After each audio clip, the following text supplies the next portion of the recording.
बेटे आज हम डिस्कस करने जा रहे हैं चैप्टर नंबर 11 को, हीट एंड थर्मोडाइनमिक्स। सबसे पहले मैं आपको बताता चलूं कि हीट क्या है, फिर हम बात करेंगे थर्मोडाइनमिक्स क्या है, ठीक है। और आज के इस इंट्रोडक्टरी लेक्चर में हम आपको ब्रीफली ये एक्सप्लेन करेंगे हीट के बारे में। तो हीट, सबसे पहले मैं आपको ये बताता चलूँ कि हिस्ट्रिकल बैकग्राउंड ऑफ हीट के बारे में सदियों तक साइंटिस्ट में ये क्लैश रहा है, ये कॉन्ट्राडिक्शन रहा है कि हीट है क्या। अब देखें, पहला जो साइंटिस्ट था जोसेफ ब्लैक, उसने ये नज़रिया दिया उसके मुताबिक कि हीट जो है वो एक जेली टाइप फ्लूइड है। जैसे ये देखें, एक बोतल के अंदर, एक फ्लूइड के अंदर कोई जेली वगैरह ले लें, कोई फ्लूइड लें, तो जैसे वो एक जगह से दूसरी जगह मूव कर रहा होता है। साइंटिस्ट को ये लगता था कि जो फ्लूइड है, जैसे बोतल के अंदर कोई फ्लूइड, कोई जेली मूव कर रही होती है, ये एक जगह से दूसरी जगह ऐसा एक फ्लूइड मूव करता है, तो शायद हीट एक जगह से दूसरी जगह मूव करती है।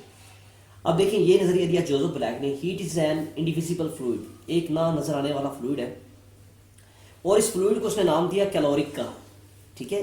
इसी वजह से हीट को बेसिकली कैलोरीज में मेजर किया जाने लगा, उसका यूनिट जो था उसे कैलोरीज में मेजर किया जाने लगा फर्स्ट टाइम। इसके बाद एक साइंटिस्ट है बोल्ट्जमैन, बोल्ट्जमैन का नंबर आता है तारीख में।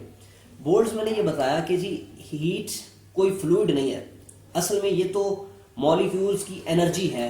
टोटल एनर्जी से जब मॉलिक्यूल मूव कर रहे होते हैं तो उनकी एनर्जी ही की एक टाइप है। बोल्ट्जमैन ने ये नज़रिया दिया हीट के बारे में, लेकिन उसे कोई ख़ास पजीराई नहीं मिल सकी इस नज़रिया को, ठीक है। उसकी इस पोस्टुलेट को किसी ने इतनी ज़्यादा अहमियत नहीं दी, और इसी वजह से बोल्ट्जमैन ने अपने नज़रिए के फ्लॉप होने के नतीजे में और अपने ख्यालात का जो साइंटिस्ट ने उस पर कॉन्ट्रा जो थी क्रिटिसाइज़ किया, इससे तंग आके उसने 1906 में एक ब्रिज के साथ 1906 में सुसाइड कर ली, ठीक है, खुदकुशी कर ली 1906 में बोल्ट्जमैन ने, ठीक है जी। अब इसके बाद कुछ ही अरसे के बाद, ठीक है, ये नज़रिया जो था, जेम्स जाउल ने इस बात को प्रूव किया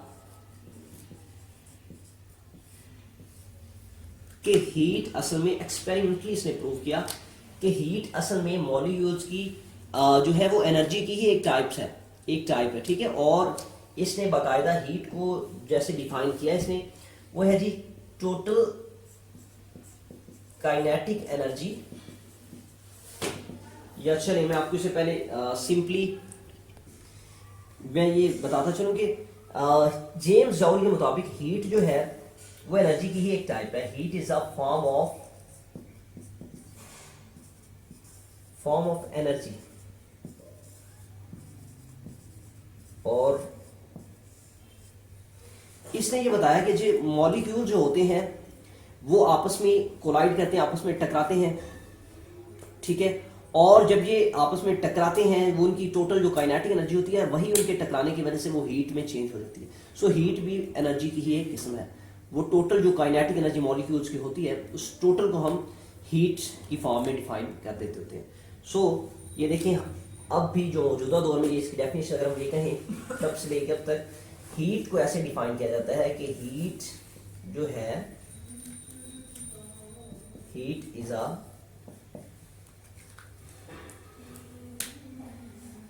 a total kinetic